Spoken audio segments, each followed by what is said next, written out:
through the tireless work of modern pioneers. Truly the superpower working on in the fields of pure science to reveal more of the mysteries of the universe.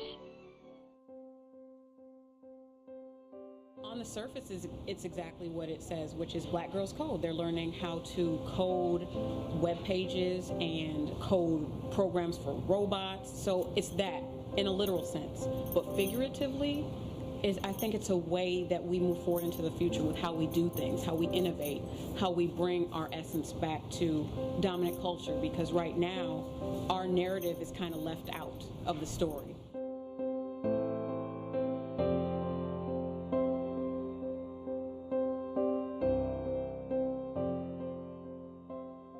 Just to say the word Black girls is revolutionary.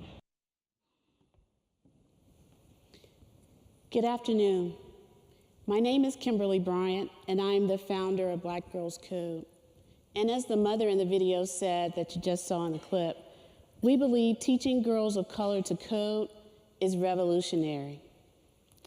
But before I tell you about my story and my history as the founder of this amazing nonprofit called Black Girls Code, I'd like to take a step back, about 30 years back, to when I was this young girl that you see in the picture, with pigtails on most occasions, Shirley Temple curls on some occasions, growing up in the inner city of Memphis.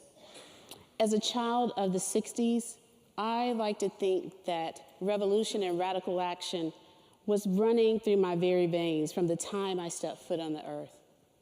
I was born in the same month as the revered Dr. Martin Luther King, and a couple of years before his death on the steps of the Lorraine Motel in my beloved hometown. My very upbringing was colored by this change of social upheaval and this radical shift in our common psyche, both in my community and as a nation, that was really fueled by these movements of people that believed that equal access for all was something worth fighting for. This change and radical shift in the social context of our nation, it colored my very trajectory as a college-educated young woman growing up in the Deep South.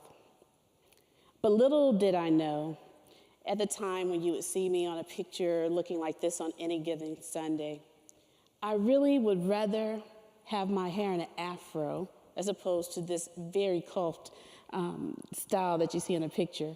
And I really would rather have probably worn a dashiki than those patent leather Mary Janes that you can't see very well, luckily, from this particular photo. But it was kind of odd in a way, and then in ways not accidental, to find myself at the forefront of this new revolution, at this time of fundamental change and transition in our society with the onset of the technological and innovation economy.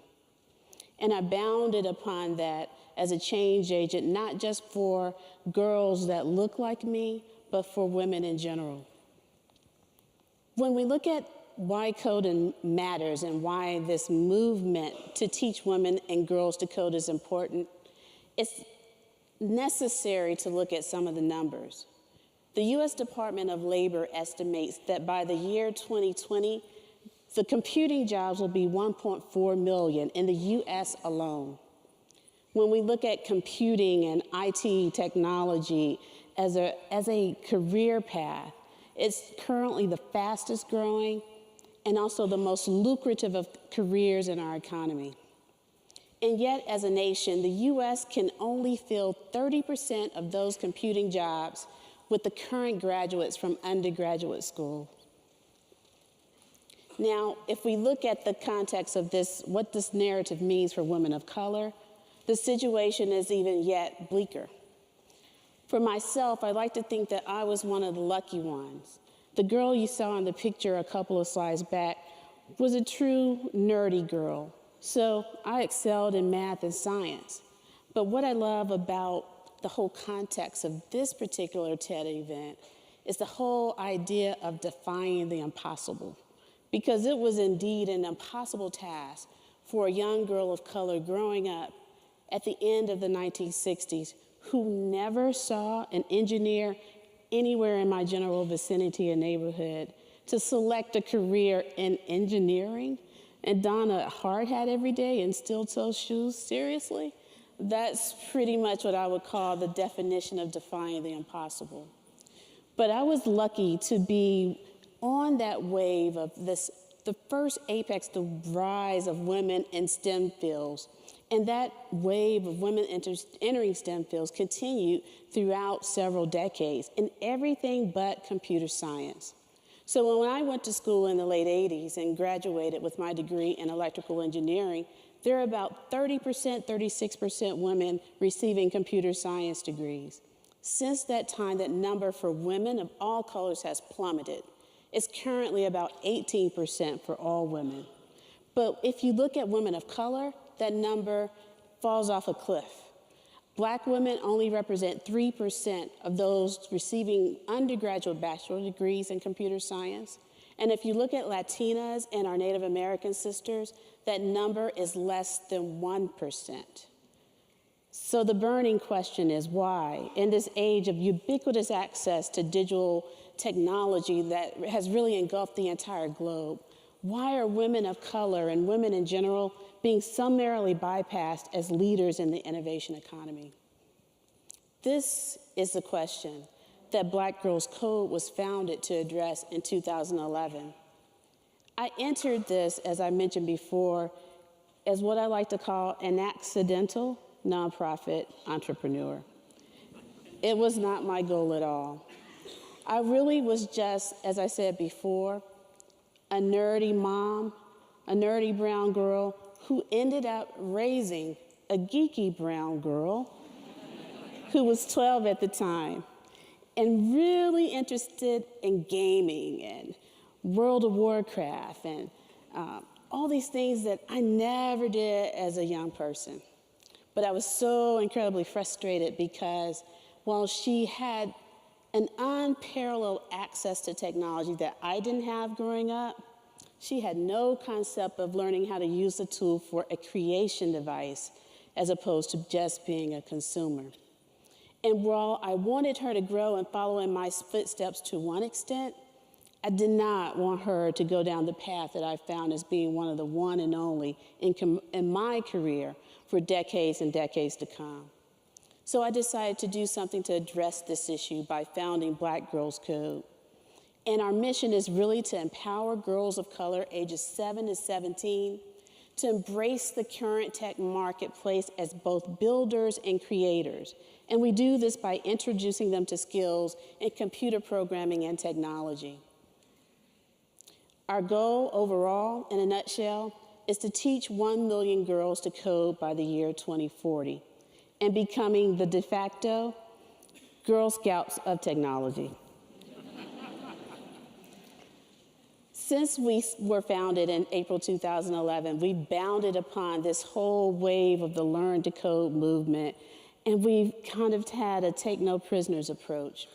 We remain still one of the only organizations out of many, some of which you see here, and may sound familiar, but the only one with a focus solely on teaching girls of color to code and become creators.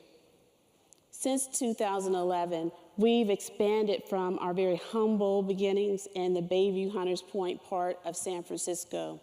We started with only 12 students, ages 6 to about 13, and have quickly expanded to chapters in over 7 cities across the nation, and even one international chapter in Johannesburg.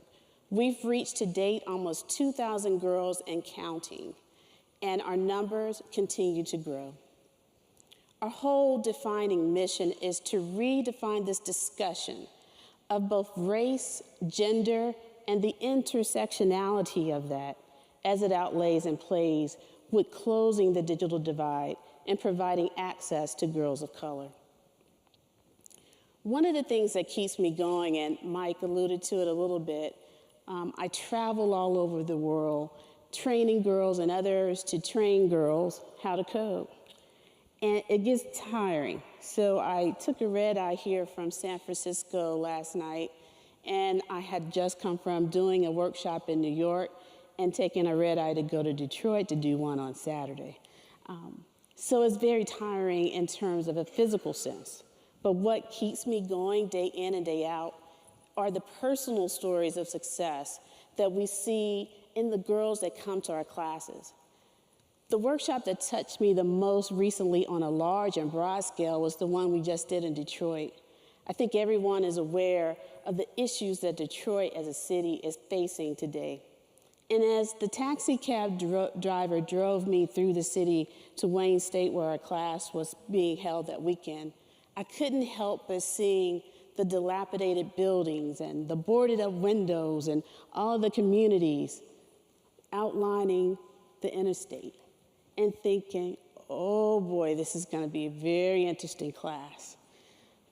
But once we started and we had girls and parents begin to fill up our room at Wayne State University, and they continued to come throughout the morning, we ended up with over 55 girls, all bright-eyed, all ready to code, and already seeing no limitations for themselves as being creators, and having the divine skills and innate ability to create change in both their own lives and their communities.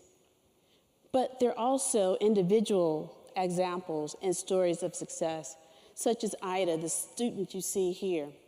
Ida entered our program in 2012 as one of the brightest stars in her family of 9 kids, but having absolutely no idea what coding was. In fact, on her very first class, she told me, well, Ms. Bryant, I really don't want to learn how to code, but my family said I should be here, and so I'm willing to give it a try.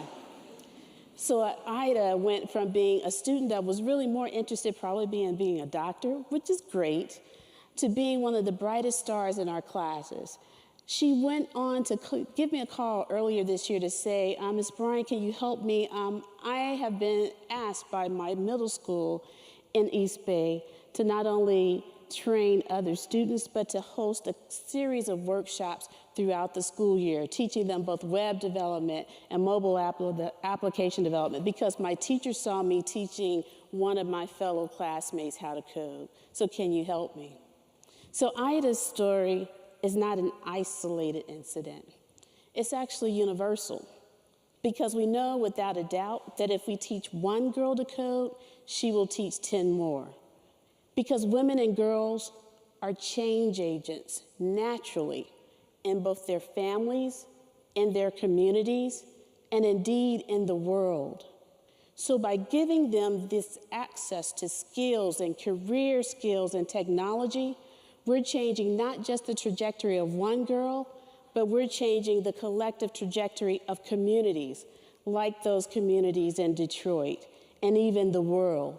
And by empowering these young girls to code, we're solidifying the success of our nation for generations to come.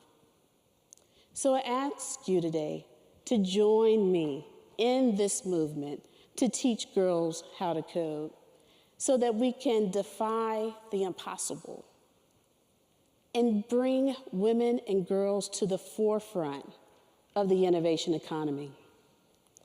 This is a movement for those like Ida and those women who believe the time to bring women to the forefront of technology and the technological economy is now.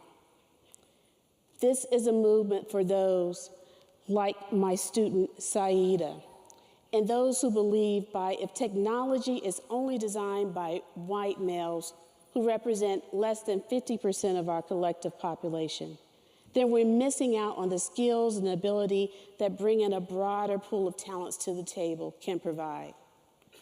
This is a movement for girls like myself, girls like my daughter, who believe that the great economic equalizer of our generation, the revolution of this generation, is indeed technology.